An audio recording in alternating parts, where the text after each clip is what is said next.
Assalamualaikum students, welcome back to your channel Gohar Helping Hand। General science class 9 paper 2023 का first group के अंदर कौन से MCQs आए थे आज हम कवर करेंगे। इस वीडियो में चलते हैं अपनी वीडियो की तरफ। टिप्स के अंदर से पास पेपर में 2023 के अंदर पहले ग्रुप के अंदर जो एमसीक्यूज आएंगे वो देखने जा रहे हैं पेज नंबर 63 के ऊपर। तो चलते हैं पेज नंबर 63 के ऊपर। ये है जी पहले ग्रुप का 2023 का पेपर। अगर आपको इस साल यही पेपर यही पेपर रिपीट होके आ गया तो क्या आप एमसीक्यूज आते होंगे? नहीं तो चलें एक दफ़ा देख लेते हैं। जिस ग़िज़ाई अज्जा की सबसे कम मिकदार में ज़रूरत होती है। अब हम खाना खाते हैं, उसके अंदर कार्बोहाइड्रेट होती है, प्रोटीन होते हैं, फैट्स होते हैं और विटामिन होते हैं। कार्बोहाइड्रेट कहते हैं रोटी और चावल को।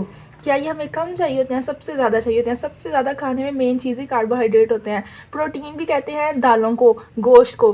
क्या दाल और गोश्त के बगैर गुजारा हो सकता है? नहीं, ये भी बहुत ज़्यादा ज़रूरी होते हैं। फैट्स कहते हैं घी को। घी के बगैर आप हांडी पका सकते हैं? चिकनाई के बगैर नहीं। विटामिन क्या होते हैं? विटामिन किसी किसी खाने में होते हैं, अगर हों तो ठीक, ना हो तब भी इंसान का गुजारा चल सकता है। तो वो ग़िज़ाई अज्जा जो होता है तो ग़िज़ा का हिस्सा है, खाने का हिस्सा, लेकिन उसकी ज़रूरत सबसे कम मिकदार में होती है, उसे हम कहते हैं विटामिन। इसके ऊपर आपने टिक करना है। अगर आपको इस साल ये वाला एमसीक्यूज आएगा, सिर्फ रट्टे नहीं लगाने, एमसीक्यूज को समझें, क्योंकि इस साल आपका जो पेपर है आपका कॉन्सेप्ट क्लियर होना चाहिए। बोर्ड वालों ने साफ साफ नोटिस दिए हैं हर स्कूल को कि आपने बच्चों को रट्टे नहीं लगवाने, उनके कॉन्सेप्ट क्लियर करवाने हैं। अगर आपने सिर्फ रट्टे लगाए तो हम ऐसा पेपर बनाएंगे कि बच्चे वो सोल्व भी ना कर पाएँ।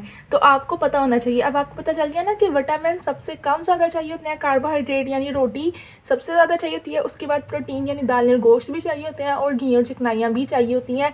सिर्फ और सिर्फ जो कम चीज़ की ज़रूरत होती है वो होते हैं विटामिन। आगे चलते हैं एमसीक्यूज दूसरे की तरफ। ऑक्सीजन और नाइट्रोजन के कीमियाई अमल से बनता है। ऑक्सीजन और नाइट्रोजन इनको कीमियाई तौर पे मिला दें, यानी इनका केमिकल रिएक्शन करवा दें इकट्ठे, तो क्या चीज़ बन जाएगी? देखो, नाइट्रोजन से ले लेंगे नाइट्रोजन, ऑक्सीजन बना लेगी ऑक्साइड, तो बन जाएगा नाइट्रोजन ऑक्साइड। नाइट्रिक अगर आप नाइट्रोजन से ले रहे हैं तो एसिड तो ना बनेगा, ऑक्सीजन भी है। नाइट्रेट भी नहीं बनेगा, नाइट्रोजन पर ऑक्साइड नहीं बनेगा, ये आपने याद रखना है। नाइट्रोजन पर ऑक्साइड नहीं बनेगा, सिर्फ और सिर्फ जो बनेगा वो होगा नाइट्रोजन ऑक्साइड। कैसे बनेगा? ऑक्सीजन और नाइट्रोजन को लैब के अंदर लेके जाओ, 2 ट्यूबें लो, इकट्ठे मिलाओ और जो बन जाएगा वो होगा नाइट्रोजन ऑक्साइड। उसके बाद है पेनिसिलिन। टीका होता है ना पेनिसिलिन, शुगर वालों के लिए, किसने दरियाफ्त किया था?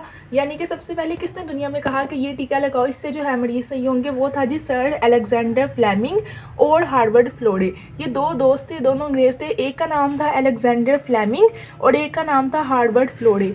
जिनके कोई बहन भाई कज़न फर्स्ट ईयर में पढ़ते हैं ना, या पढ़ते रहे हैं पिछले सालों में, उन्होंने ज़रूर बताया होगा, उनका एक चैप्टर था, उस चैप्टर का नाम था अलेक्जेंडर फ्लेमिंग हार्वर्ड फ्लारे। वो यही बताते हैं कि इन दोनों ने मिलकर कैसे पेनिसिलिन बनाए इंग्लिश में, 11 क्लास की फर्स्ट ईयर की इंग्लिश में। तो इसको याद रखना है, भूलना नहीं है कि पेनिसिलिन किसने बनाई थी, ये टीका किसने दरियाफ्त किया था? 2 अंग्रेज़, उनके क्या क्या नाम थे? अलेक्जेंडर फ्लेमिंग और हार्वर्ड फ्लोरे। अच्छी तरह याद हो गया ना? चलो अब आगे चलते हैं। ओजोन किस तह में हिफाजती गिलाफ बनाती है? ओजोन क्या जी? हवा के अंदर एक गैस है, उसका नाम है ओजोन, जैसे हवा के अंदर ऑक्सीजन है। इस तरह के हम बिरयानी खाते हैं, उसकी 4 तहें होती है ना, तहदार बिरयानी, पहले गोश्त, फिर चावल, फिर गोश्त, फिर चावल। इस तरह से आपने देखना है ओजोन जो है ना वो हवा की एक तह के अंदर होती है। हवा की भी 4 तहें होती हैं। पहली तह जो होती है वो होती है ट्रोपोस्फीयर, दूसरी स्ट्रेटोस्फीयर, तीसरी मेसोस्फीयर और चौथी थर्मोस्फीयर। तो उसके अंदर ओजोन कहाँ पे होती है? कौन सी लेयर में होती है? दूसरी लेयर में, उसका नाम है स्ट्रेटोस्फीयर। तो आपने याद रखना है, पहली लेयर में ऑक्सीजन हो सकती है, तीसरी में नाइट्रोजन, चौथी में कार्बन डाइऑक्साइड। इस तरह ओजोन जो है वो हवा की कौन सी वाली लेयर, कौन सी वाली तह में होती है?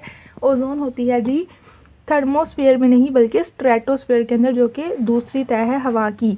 अब चलते हैं 5वें एमसीक्यूज की तरफ। क्वेश्चन है हयातियाती इत्तलाआत मुंतकिल करता है। आपने देखा कभी आपकी कोई आदत बहुत बुरी हो, आपकी मम्मा कहते हैं आपके चाचू पे चली गई है या आपकी फूफो पे चली गई है। इसका मतलब है कि जब आपके पैदा होने से पहले जो आपकी हयातियाती इत्तला थी ना, वो आपकी फूफो की तरफ से आपको आई थी, वो सिग्नल आपको उधर से आया था, तो आप पे उनकी आदत चली गई है। अगर आपकी कोई अच्छी आदत हो तो वो कहेंगी मेरे पे चली गई, यानी ये हयातियाती इत्तलात उनकी तरफ से आई है। तो इसको हम कहते हैं जीन्स। तो आपने याद रखना है ये आपकी जीन्स के अंदर होता है कि जो आपके बड़े करते हैं वही जो है वो आपसे खुद ब खुद वही काम होते हैं। हयातियाती इतलाआत यानी कि जीन्स असल में होती हैं। आप अपने बड़ों पे, अपने माँ बाप पे, अपने रिश्तेदारों पे जाते हैं और आपकी आदत उनसे मिलती जुलती हैं। तो ये थे पहले 5 MCQs 2023 में जो आए थे। अगर इस साल भी सेम टू सेम यही पेपर आ गया तो क्या आप ये MCQ सॉल्व कर पाएंगे? अगर नहीं तो इनको अच्छी तरह दोबारा देख लीजिए। आगे आते हैं, छठा MCQs है जदीद दौड़ की ईजाद कहलाती है। बहुत आसान। जदीद दौड़, आजकल के दौर में क्या ही चीज़ सबसे ज़्यादा ईजाद हुई है? कंप्यूटर ही ना, जिससे सबसे ज़्यादा तरक्की की है। रियाज़त तो बहुत पुरानी थी, मेडिसन, फिज़िक्स सारा कुछ छोड़ के सब चीज़ें तबाह कर दी हैं कंप्यूटर ने। कंप्यूटर आजकल की ईजाद है। वो मशरूब, मशरूब कहते हैं पीने वाली चीज़ों को, याद रखना। वो मशरूब यानी वो पीने वाली चीज़ जिसे हेपेटाइटिस में इस्तेमाल नहीं किया जाता। किसी को यरकान हो गया, हेपेटाइटिस हो गया है, वो पानी पिए, उसकी सेहत के लिए बहुत अच्छा है। वो जूस पिए, बहुत अच्छा है। वो गन्ने का रस पिए, वो बहुत जल्दी ठीक हो जाएगा। लेकिन अगर किसी को यरकान हो गया है और वो अल्कोहल पी रहा है, यानी कि शराब जिसे हम कहते हैं, नशा जिसे कहते हैं, अल्कोहल, वो पी रहा है, तो क्या वो बच जाएगा? वो पक्का जहन्नुम में जाएगा, मारी जाएगा। तो अल्कोहल वो चीज़ है जो हेपेटाइटिस में अगर आप पियोगे बीमारी के ऊपर तो आप मर जाओगे, आप बच नहीं सकते। पानी भी पीना चाहिए, जूस भी पीना चाहिए और गन्ने का रस भी पीना चाहिए।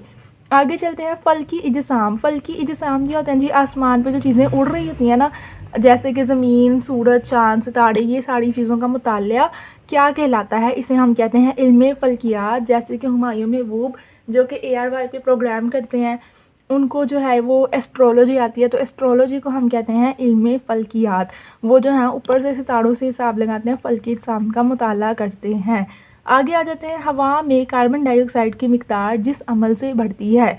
हवा में कार्बन डाइऑक्साइड भी होती है ना, और क्या होता है? ऑक्सीजन होती है।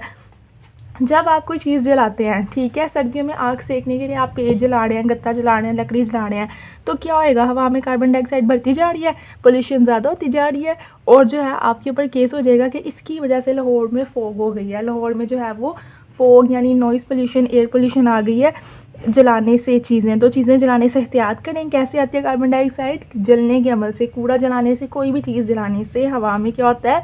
कार्बन डाइऑक्साइड ज़्यादा होती जाती है, और जितनी ज़्यादा कार्बन डाइऑक्साइड होती जाएगी हवा का धुआं उतना ही गंदा होता जाएगा। आगे आते हैं, ज़मीन की अंदरूनी साख्त और दूसरी ज़मीन के मज़ाहिर की फ़िज़िक्स के कानून से वजाहत कहलाता है। ज़मीन को पढ़ना, ज़मीन की टैलें नापना, उसके जो है वो सारा कुछ देखना, ये वाले काम कौन करते हैं? जिन्होंने पढ़ी होती है जियो फिज़िक्स। याद रखना है, ज़मीन का पढ़ना वो लोग जो ज़मीन को पढ़ रहे होते हैं ना, ज़लज़ले कैसे आएंगे, कब आएंगे, कहाँ पे कौन सा पहाड़ है, तो वो क्या बन रहे होते हैं? जियो फिज़िक्स। जियो फिज़िक्स वो सब्जेक्ट है जिसे वो पढ़ते हैं। आगे आते हैं, कौन सा ब्लड ग्रुप? ब्लड ग्रुप होते हैं ABO, ठीक है। उसके अंदर कौन सा ऐसा है जो आलमी वसूल कनंदा है? वसूल कनंदा जिसको हर किसी का खून लग जाएगा, कभी उसे कोई बीमारी, कोई एक्सीडेंट, कुछ भी हुआ है, रैंडमली आप कोई भी बंदा उठाओ और उसे डायरेक्ट खून लगा दो, ब्लड ग्रुप की ज़रूरत ही नहीं है, वो है AB। जिस इंसान का AB ब्लड ग्रुप है ना, उसका एक्सीडेंट हो जाए, कुछ भी हो जाए, उसने बस एक बंदा पकड़ना है, साथ वाला कोई भी ब्लड ग्रुप हो, और उसका खून लगवा लेना, क्योंकि वो वसूल कनंदा होता है। वसूल कनंदा का मतलब होता है कि वो इंसान जो कि किसी का भी खून लगवा सकता है। वरना अगर किसी का A ब्लड ग्रुप है, आमतौर पे उसे B लगाएंगे तो उसको लड़ जाएगा, वो खून डांस नहीं आएगा, उससे कुछ हो जाएगा। लेकिन अगर उसका ब्लड ग्रुप AB है तो चाहे उसको O लगा दो, B लगा दो या A लगा दो, उसको सारे ही रास आ जाएंगे। आगे है 12वां MCQs, हवा में कार्बन डाइऑक्साइड का क्या तनासब है? हवा में सारी गैसें होती है ना, ऑक्सीजन, कार्बन डाइऑक्साइड, नाइट्रोजन, तो अगर उनके अंदर हम कार्बन डाइऑक्साइड देखें हवा के अंदर, तो उसका क्या तनासब होता है? जिसका तनासब होता है 0.03%। सिर्फ इतनी कार्बन डाइऑक्साइड हवा में है। अगर हम चीज़ें जलाएंगे, जैसे कि अभी हमने ऊपर पढ़ा है कि जलने के अमल से कार्बन डाइऑक्साइड बढ़ती है, तो कार्बन डाइऑक्साइड ज़्यादा होती जाएगी और हवा में वो गंदगी फैलाएगी। बस इतनी ही ज़रूरी है, 0.03%। आगे किस विटामिन की कमी के बाइस खून में जमने की सलाहियत कम हो जाती है? खून जो है ना वो जमा होता है, ठीक है। वो कौन सा विटामिन होता है? K। अगर जो है ये विटामिन कम हो जाए, खाना खाते हुए विटामिन K कम हो जाए, आपका विटामिन ना मिले, तो आपका खून जमेगा नहीं, बहुत पतला हो जाएगा और ब्लड प्रेशर लो हो जाएगा, खून बहुत पतला होने की वजह से बिल्कुल पानी की तरह का खून हो जाएगा। इसलिए विटामिन K ज़रूरी है ताकि आपका खून थोड़ा जमा और थोड़ा सा फ्रेश हो। ज़िंदगी की 3 बुनियादी एलिमेंट्स आपने याद रखना है, वो 3 कौन सा है? Oxygen, carbon, nitrogen. अगर ये 3 नहीं होंगे, ना इंसान रहेंगे, ना पौधे, ना जानवर, तो ज़िंदगी मतलब सबकी ज़िंदगी, पूरे प्लानट पे, अर्थ पे जितने भी इंसान, जानवर, पौधे हैं, उनकी ज़िंदगी के लिए कितने एलिमेंट्स कहते हैं ना इन गैसों को, कौन से ज़रूरी हैं जी? 3 हैं। वो कौन कौन से हैं? ऑक्सीजन, नाइट्रोजन और कार्बन। 3 है, 2 भी नहीं, 1 भी नहीं और 4 भी नहीं। आगे आगे लव सीडेटिव्स दवाई की मिसाल है। अब सीडेटिव्स एक दवाई है, आपको पता है कौन सी दवाई है सीडेटिव? सीडेटिव एक ऐसी दवाई है जिसका नाम है डायज़ेपाम। ठीक है, अगर आप ये खा लेंगे जैसे कि नींद की गोली, तो आपको सारी रात सुकून देगा, कोई जो है वो सोच जो है वो आपके दिमाग में नहीं आएगी और किसी किस्म की टेंशन नहीं रहेगी। ऐसी दवाई को कहते हैं सीडेटिव। सुकून आवर, नशा आवर, जिसे खा के नशा हो जाएगा, यानी कि इंसान सोया रहे या सुकून आता है। डॉक्टर आमतौर पर बड़ी हमारी लेडीज़ होती हैं, हाउसवाइफ्स, उनको भी दे देते हैं कि आप ये खा के थोड़ी देर सो जाएं, आप उठेंगे तो आपको तबीयत ठीक फील होगी, स्ट्रेस नहीं होगा। तो उसका नाम है डायज़ेपाम। तो ये थे वो 15 MCQs जो कि आए थे लास्ट ईयर 2023 के पेपर के अंदर। इनको आपने तैयार करना है और 2023 का ग्रुप 2 का पेपर करवाएंगे नेक्स्ट वीडियो में।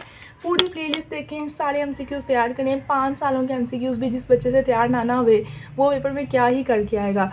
जिसने ये 5 पेपर जो पिछले साल गुजरे हैं इनके अंदर जो MCQs आए हैं वो भी नहीं कम से कम तैयार किए। तो अगर आपने कुछ किया नहीं किया, सबसे पहले प्लेलिस्ट खोल के टिप्स गौहर हेल्पिंग हैंड ये प्लेलिस्ट खोलें और 2021 से लेके 2024 तक की सारी MCQs मेरे साथ तैयार करें। 2025 की भी मैं आपको अलहदा से करवा दूंगी और आपने अच्छा सा पेपर करके आना है।